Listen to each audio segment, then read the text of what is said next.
Hello friends, ಎಲ್ಲರೂ ಹೇಗಿದ್ದೀರಾ? ನಾನಿವತ್ತು ಮ್ಯಾಂಗೋ ಕೇಸರಿ ಬಾತ್ ಮಾಡ್ತಾಯಿದ್ದೀನಿ. ಈ ರೀತಿ ನಾನು ಹಣ್ಣನ್ನು ಮಾತ್ರ ತೆಗೆದಿಟ್ಕೊಳ್ತೀನಿ. ಮೊದಲಿಗೆ ಈ ಥರ ಕಟ್ ಮಾಡಿಟ್ಕೊಳ್ತೀನಿ. ಈಗ ಮ್ಯಾಂಗೋನ ನಾನು ಈ ರೀತಿ ಕಟ್ ಮಾಡ್ಕೊಂಡಿದ್ದೀನಿ. ಇದನ್ನು ಚೆನ್ನಾಗಿ ಸ್ಮ್ಯಾಶ್ ಮಾಡ್ಕೊಳ್ತೀನಿ. ನಾನೀಗ ಈ ರೀತಿ ಸ್ಮ್ಯಾಶ್ ಮಾಡಿಟ್ಕೊಂಡಿದ್ದೀನಿ. ಇದನ್ನು ನಾವು ಗ್ರೈಂಡ್ ಮಾಡಿಕೊಂಡು ನೈಸ್ ಮಾಡೋದು ಬೇಡ, ಇಷ್ಟ ಆಗಿದ್ದರೆ ಸಾಕಾಗುತ್ತೆ. ಈ ರೀತಿ ಮಾಡ್ಕೊಳ್ಬೇಕು. ನಾನು ನೆಕ್ಸ್ಟು ಒಂದು ಬಾಣಲಿಗೆ 2 ಸ್ಪೂನು ತುಪ್ಪ ಹಾಕ್ಕೊಳ್ತಾ ಇದ್ದೀನಿ.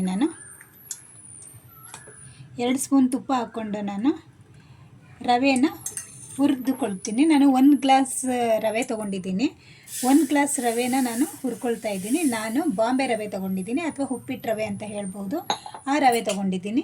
ಆ ರವೆ ತೊಗೊಂಡು ನಾನು ತುಪ್ಪದಲ್ಲಿ ಚೆನ್ನಾಗಿ ಹುರ್ಕೊಳ್ತೀನಿ. ಇದನ್ನು ಮ್ಯಾಂಗೋ ಸೀಸನ್ನಲ್ಲಿ ಮ್ಯಾಂಗೋನಲ್ಲಿ ತುಂಬ ರೀತಿಯಾದಂಥ ತಿಂಡಿ ಮಾಡ್ಬೋದು. ನಾನು ಆಲ್ರೆಡಿ ಒಂದು ಮ್ಯಾಂಗೋ ಚಪಾತಿ ಮಾಡಿದ್ದೆ, ಅದನ್ನು ನಾನು ಅಪ್ಲೋಡ್ ಮಾಡಿದ್ದೀನಿ, ಅದನ್ನು ನೋಡ್ಬೋದು. ಇವತ್ತು ನಾನು ಮ್ಯಾಂಗೋ ಕೇಸರಿ ಬಾತು ಮಾಡ್ತಾಯಿದ್ದೀನಿ.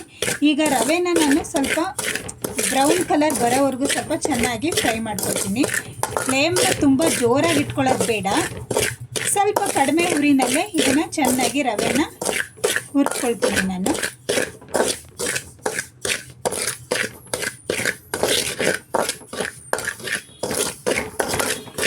ಈ ರೀತಿ ಕೈ ಬಿಡೋದು ಬೇಡ, ಹೀಗೆ ಹುರಿತಾನೆ ಇರೋಣ.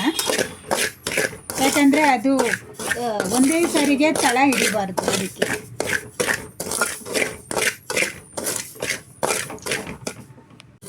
ಈಗ ರವೆ ಫ್ರೈ ಆಗಿದೆ ನೋಡಿ. ರವೆ ಕಲರ್ ಬಂದಿದೆ, ಚೇಂಜ್ ಆಗಿದೆ ಕಲರು. ಇಷ್ಟು ಹುರ್ಕೊಂಡ್ರೆ ಸಾಕಾಗುತ್ತೆ. ಈಗ ನಾನು ಸ್ಟವ್ ಆಫ್ ಮಾಡಿಕೊಂಡು ಇದನ್ನು ಬೇರೆ ಕಡೆಗೆ ಪ್ಲೇಟಲ್ಲಿ ಇಟ್ಕೊಳ್ತೀನಿ. ಈಗ ನಾನು ಫಸ್ಟಿಗೆ ನೆಕ್ಸ್ಟು ನಾನು ಬಾಣಲಿಗೆ 3 ಗ್ಲಾಸ್ ನೀರು ಹಾಕ್ಕೊಳ್ತಾ ಇದ್ದೀನಿ. ನಾನು 1 ಗ್ಲಾಸ್ ರವೆಗೆ ನಾನು 3 ಗ್ಲಾಸ್ ನೀರನ್ನ ಸೇರಿಸ್ತಾ ಇದ್ದೀನಿ. ಯಾಕಂದರೆ ಕೇಸರಿ ಬಾತ್ ಅಂದರೆ ಅದು ಸ್ಮೂತಾಗೇ ಇರಬೇಕು, ಪುಡಿ ಆಗಿರಬಾರ್ದು. ಅದಕ್ಕೆ ನಾನು ಮೊದಲಿಗೆ 3 ಗ್ಲಾಸ್ ನೀರನ್ನ ಸೇರಿಸ್ಕೊಂಡು ಇದನ್ನು ಬಿಸಿ ಆಗಲಿಕ್ಕೆ ಬಿಡ್ತೀನಿ. ನಾನೀಗ ನೀರು ಕುದೀತಾ ಇದೆ. ಈ ಸಮಯದಲ್ಲಿ ಈಗ ನಾನು ರವೆನ ಸೇರಿಸ್ಕೊಳ್ತೀನಿ. ಈ ರೀತಿ ಸ್ವಲ್ಪನೇ ಹಾಕ್ಕೊಂಡು ರವೆನ ಸೇರಿಸ್ಕೊಳ್ತೀನಿ.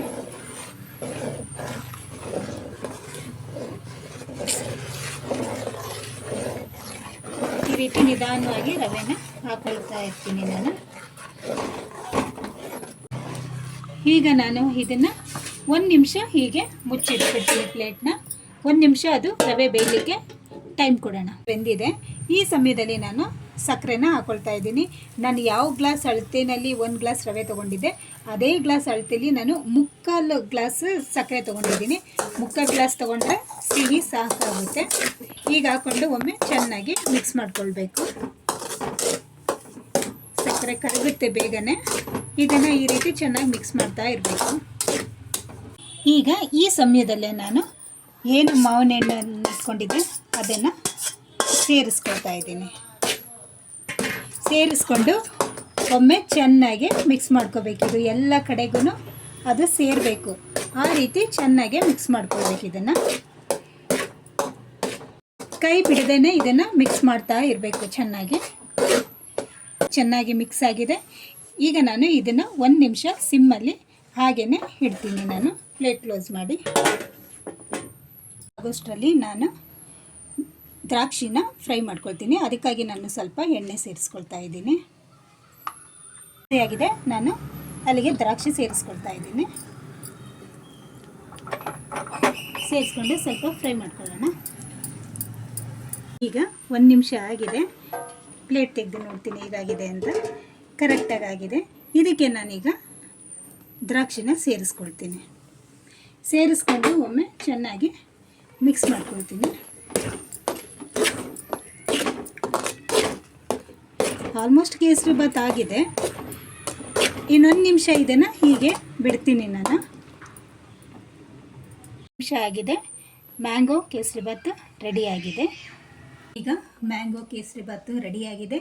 ಇದು ತುಂಬಾ ಟೇಸ್ಟಿಯಾಗಿರುತ್ತೆ. ನೋಡಿ ಎಷ್ಟು ಸ್ಮೂತಾಗಿ ಬಂದಿದೆ. ಕೇಸರಿ ಬಾತ್ ಅಂದರೆ ಈ ರೀತಿ ಸ್ಮೂತಾಗೇ ಇರಬೇಕು. ನನ್ನ ವಿಡಿಯೋ ನಿಮಗೆಲ್ಲ ಇಷ್ಟ ಆಗಿದೆ ಅಂತ ತಿಳ್ಕೊಳ್ತೀನಿ. ನನ್ನ ವಿಡಿಯೋನ ಲೈಕ್ ಮಾಡಿ, ಶೇರ್ ಮಾಡಿ, ಸಬ್ಸ್ಕ್ರೈಬ್ ಮಾಡಿ. ಥ್ಯಾಂಕ್ ಯು, ಧನ್ಯವಾದಗಳು.